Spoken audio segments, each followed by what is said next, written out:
Oke semuanya, selamat datang di tutorial DNS season 6. Kali ini kita akan mempelajari spreadsheet yang berjudul DNS Intelligent.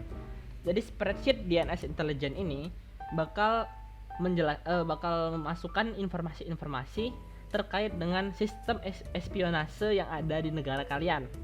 Oke, kita mulai ya. Dari tab pertama. Tab pertama itu disebut Intelligent.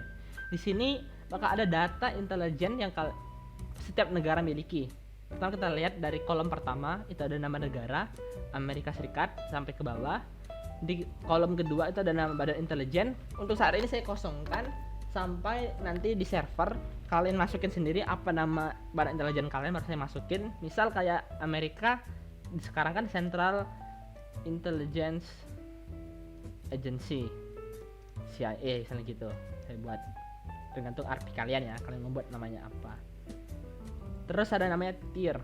Tier ini adalah tingkat kemampuan espionase kalian. Semakin tinggi, semakin hebat. Jadi gini sistemnya. Di server nanti, setiap hasil espionase, setiap hubungan espionase sama saya, itu bakal saya responnya itu di channel ini, di channel tier 5, 4, 3, 2, 1, itu di kategori espionasi ya di dalam server. Nanti jadi gini, tier 1 itu tier 5, 4, 3, 2, 1 bisa lihat tier 1, tier 2 itu bisa dilihat sama 5, 4, 3, 2, tier 3 bisa dilihat sama 5, 4, 3, tier 4 bisa dilihat 5 sama 4, tier 5 ya itu cuma bisa dilihat sama 5. Begitu. Tier ini gimana cara ningkatinnya? Cara ningkatinnya itu kalian harus meningkatkan ini setiap spesialitas ini. Nanti saya jelasin apa aja spesialitasnya. Kalau dia 50 artinya kalian bakal dapat tier 5, kalau dia 4 bakal dapat tier 4 gitu. Ini menunjukkan kemampuan kalian di setiap spesialitas ini. Oke. Kita lihat ke tab selanjutnya, yaitu namanya spesialitas. Nah, ini dia.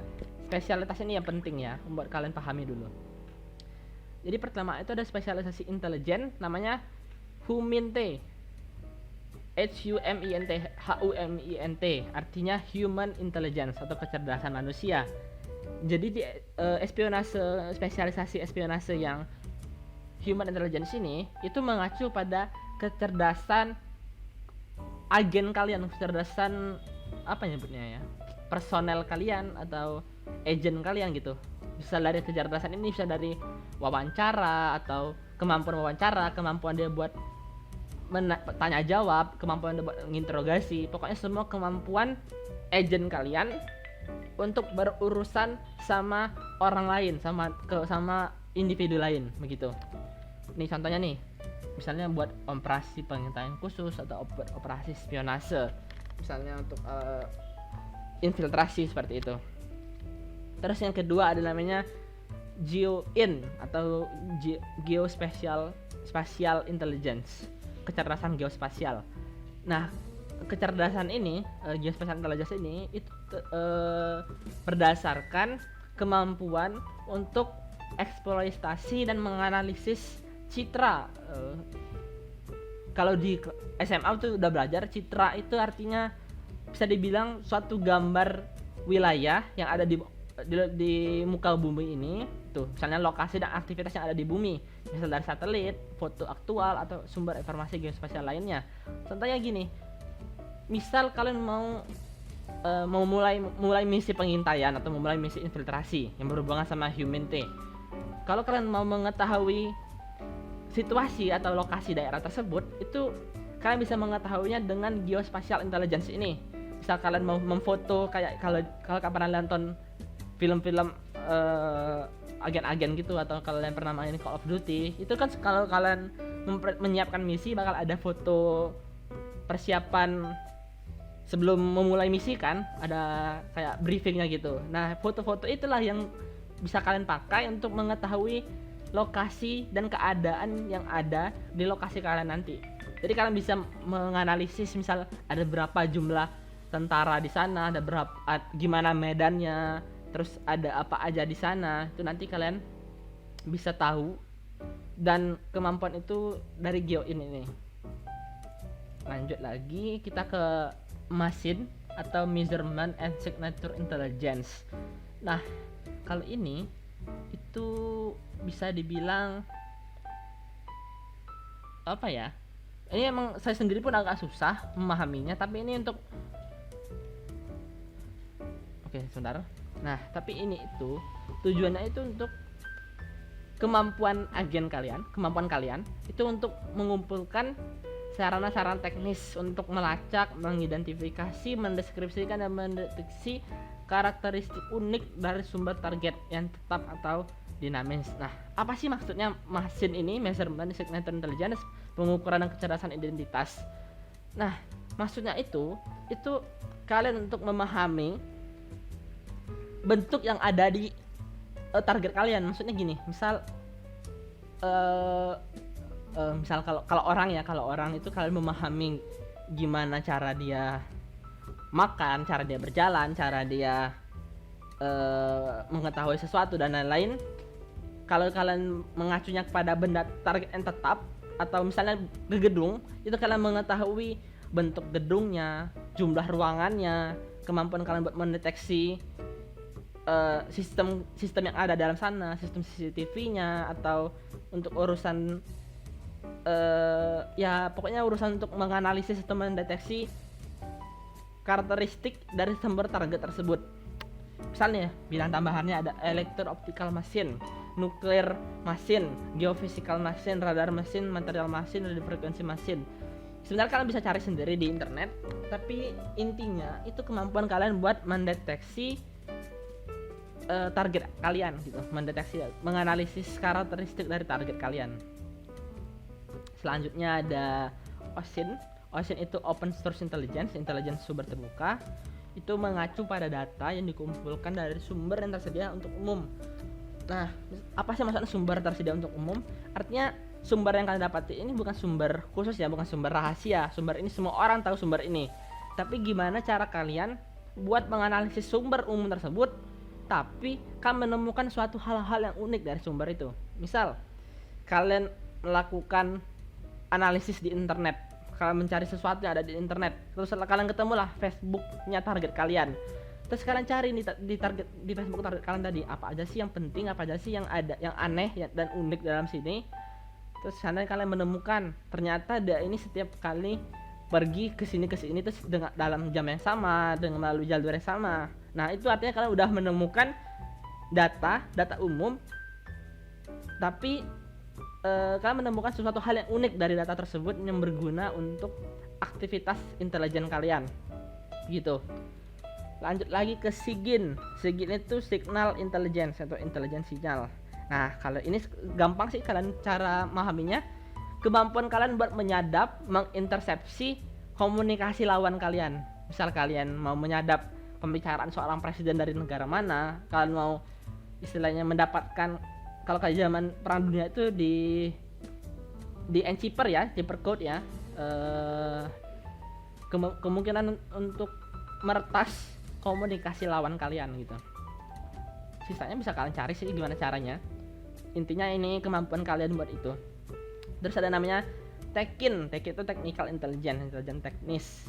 Itu hubungannya itu dengan kemampuan kalian buat mengcopy teknologi asing ya. Misalnya kalian berhasil mendapatkan suatu pistol laser dari Amerika Serikat. Nah, dengan itu kalian bisa mendapatkan sumber-sumber tersebut. Misal kalian bisa tahu cara pembuatannya dari bahan apa aja. Itu pengaruhnya ke TEKIN. Jadi kemampuan kalian buat membajak barang tersebut, teknologi tersebut.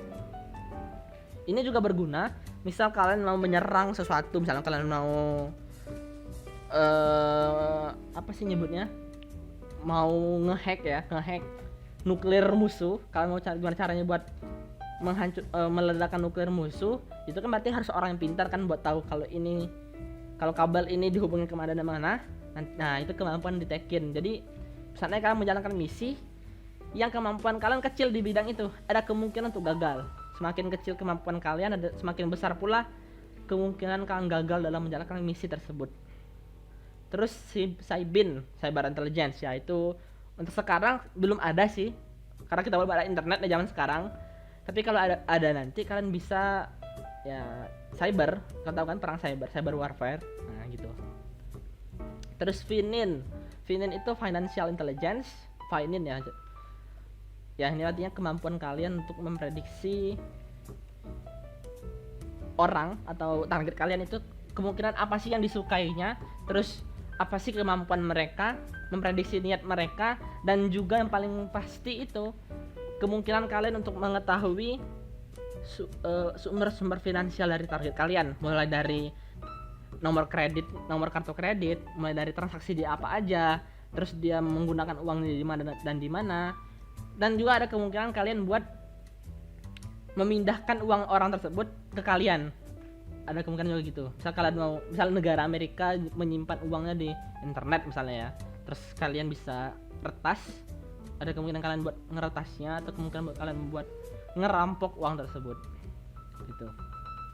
Terus ada namanya offensive co-intel.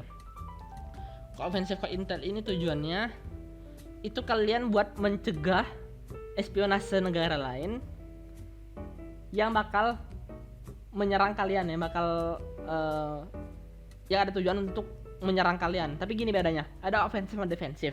Kalau defensif itu kalian bertahan di negara kalian sendiri. Jadi kalian mempertahankannya misalnya di perbatasan, kalian taruh di mana. Nah, kalau ofensif itu dia menyerang sebelum diserang gitu. Jadi biasanya mereka bakal ngirimin agen ganda ke luar negeri. Nah, biasanya mereka menjadi diplomat, atau mereka menjadi duta besar, atau mereka menjadi staf-staf khusus yang tujuannya buat mengetahui rahasia-rahasia negara tersebut. Jadi istilahnya mereka sudah bisa bertahan sebelum negara tersebut menyerang. Mereka udah bisa bersiap karena mereka udah tahu. Agen ganda ya, paling penting itu agen ganda. Ini paling sering dipakai di era-era perang dingin, agen ganda. Terus kita lanjut ke deskripsi. Nah, ini kalian bisa baca sendiri. Pokoknya intinya gitulah. Kalian bisa baca sendiri. Oh ya, jangan lupa gini. Setiap kali kalian mau memasukkan misi rahasia espionase di server, kalian bisa mengirimkannya di server espionase atau di server DNS di channel ini, di channel tier ini ya, bisa kalian lakuin di sana. Nah, setiap kali kalian mengirimkan misi, di awal sekalian kalian sertakan jenis misinya apa. Misal gini, jenis misinya itu kalian mau mengirimkan agen ganda ke luar negeri. Nanti kalian buatnya gini, offensive co-intel, di kalian bold, kalian tebalkan, terus kalian baru kirimkan misinya apa aja gitu. Biar saya tahu gimana menghitungnya kemampuan kalian nanti. Oke. Nah, gimana cara kalian meningkatkan kemampuan intelijen kalian? Cara meningkatkannya itu dengan RP. Misal kalian mau meningkatkan human intelligence, berarti kan RP nanti kalau kalian melakukan pelatihan agen rahasia di mana dan gimana, tak ke GM espionase, biar nanti saya kasih tahu berapa meningkatnya nanti gitu. Atau kalau kayak geospatial intelligence, berarti misalnya kalian mengirimkan satelit ke luar angkasa, berarti begitu caranya kalian meningkatkan kemampuan geoin kalian. Kemampuannya nggak naik 1 atau angkanya bulat ya, biasanya naiknya tuh 0, dan naik 0,5 atau naik 0,3 atau 0,05 gitu. Sekian tutorial DNS kali ini, sampai berjumpa di tutorial berikutnya.